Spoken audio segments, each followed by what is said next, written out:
dad badani waxay moodaan inay diinta islaamka ay ku dhisan tahay ragga oo ninku uu yahay ninka dabadda u baxaya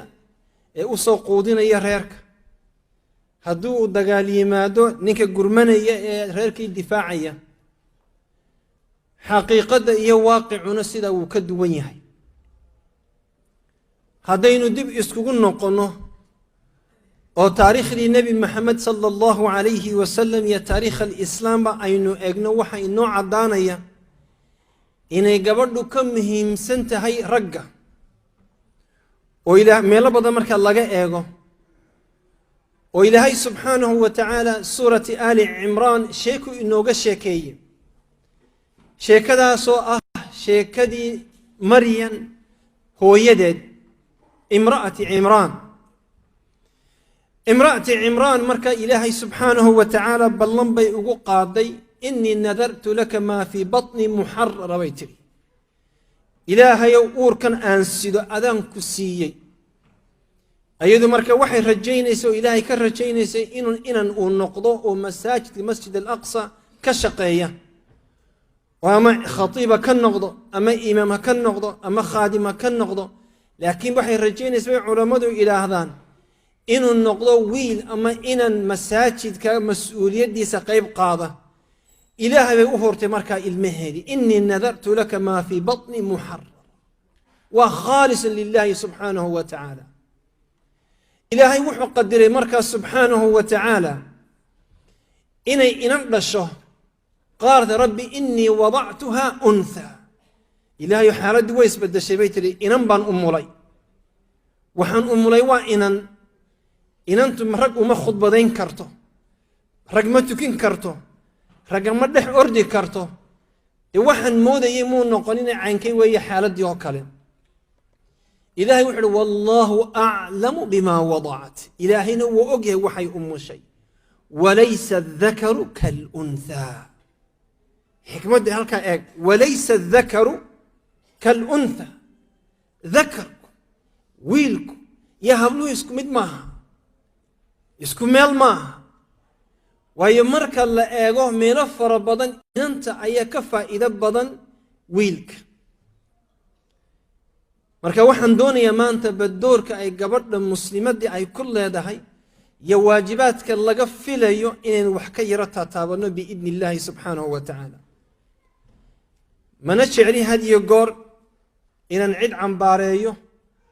ama aan cid wax ku sheego laakiin mawaadicdan ka hadlaya waa mowduuc caama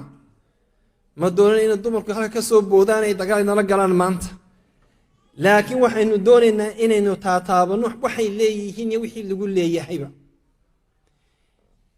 dumarku ilaahay subxaanahu wa tacaala horta fadiilad buu siiyey aanu ragga siinin marka islaamka ay timaado taasoo ah gabadhii ugu horreysay qofkii ugu horreeyey muslimay ee kalimati tawxiid ku dhawaaqay marka nebi maxamed sala allahu calayhi wasalam laga yimaado dee ruux dumaru ayuu ah oo nebi moxamed sala allahu calayhi wasalam risaaladii markii loo soo dhiibay uu xambaaray dee qofkii la qaaday wuxuu ahaa khadiija radia allahu canha nebiga sala allahu calayhi wasalam markuu isagoo naxsan oo gariiraya uu soo cararay gurigiisii buu yimi umuu baydhin xamza binu cabdilmutalib oo lagu yaqaanay inuu yahay nin geesiya oo ugaadhsada libaaxyada umuu tegin abu aalib oo ah adeerkii oo loo yaqaano inuu yahay caaqilkii iyo dee suldaankii magaalada laakiin nebigu sala allahu calayhi wasalam waxaa la yidhi markay mu'arikhiintu ka hadlayaan khadiija ayuu u soo cararay sidii ilmo yar dhabta ayuu markaa kaga jiifsaday isagoo argagaxsan oo naxsan wuxuu sidaa u sameeyena isagoo og dhaqanka carabtu ina laga yaabay inay cayb tahay oo lagu yasi doono nebiga sala allahu alay war ma gabadh baad u carartay maxaad ugu iman weyda rag wax kula qaban kara laakiin wuxuu ogaa miqdaarka iyo gabadhiisu meeshay taagan tahay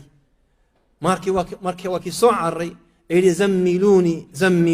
zammiluuni waana garanaysaa qofka markaa khadiija waa tii ugu jawaabtay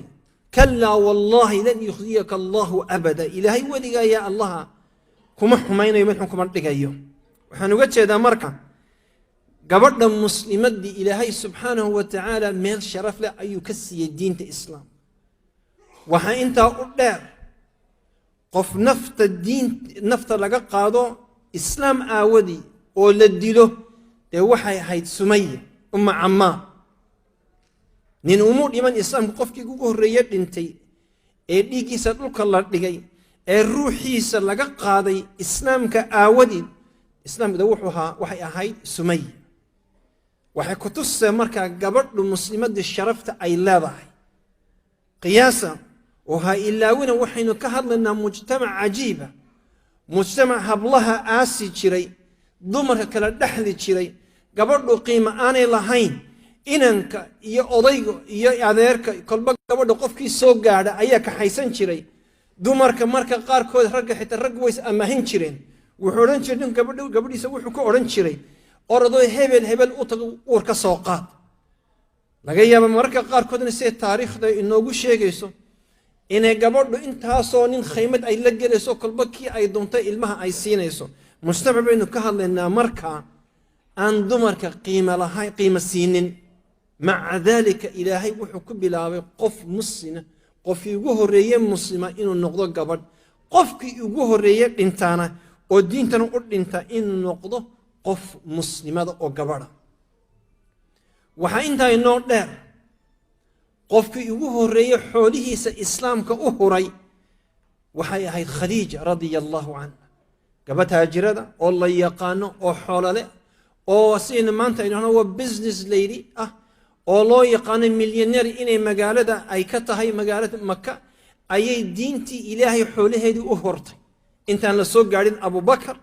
intaan la soo gaarin dadkii ka dambeeyay Uthman oo kale intaan la soo gaarin dadkii markii daba muslimay Khadija ayay ahayd radiyallahu anha qofkii ugu horeeyay ee xoolaheedii u horay diinta Ilaahay bi ibnihi subhanahu wa ta'ala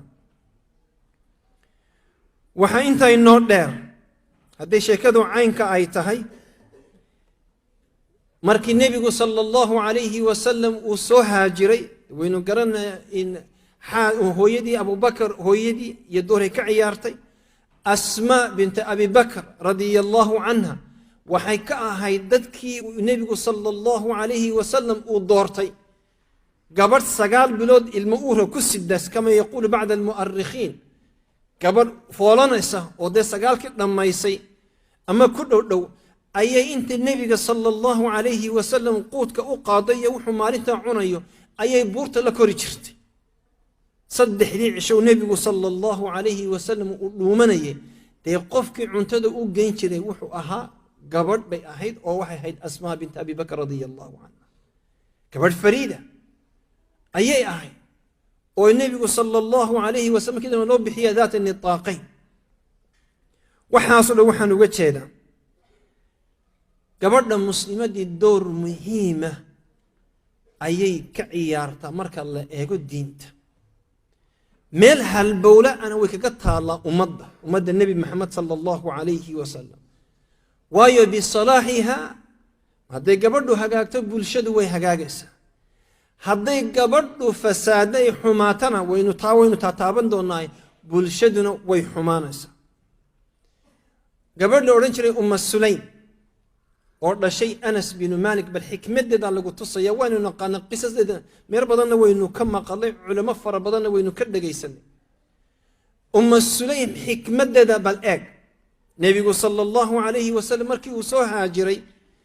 oo la soo qaxay ayay waxay aragtay raggiyo de nabiga sallallahu alayhi wa sallam hareeraha ka fadhiya cilmigii bay ka qaadanayaan diintii bay ka baranayaan taqwadii bay ka qaadanayaan nabigii bay sallallahu alayhi wa sallam hadigoor la fadhiya way u tii markaa nabigii ayadoo ilmaheedii raa wada ilma yaro 10 jira ayay wada ama culimadu yiraahdaan 8 jira ayo la yiraahdo Anas bin Malik Anas bay keentay way u soo badashay way soo qurxisay waxay tiri yaa rasuulallah ha ku shaqeeyo kan yari ha ku shaqeeyo ha ku caawi qof gacan yara wad u baahantahay oo markaad weysada ama kabta ama de wax yar aad diratid oo de hadaad wax arrimo waaweyn saxaabada aan doon inaad أد أدرت كان ير أدرو يا رسول الله وندعي بيتري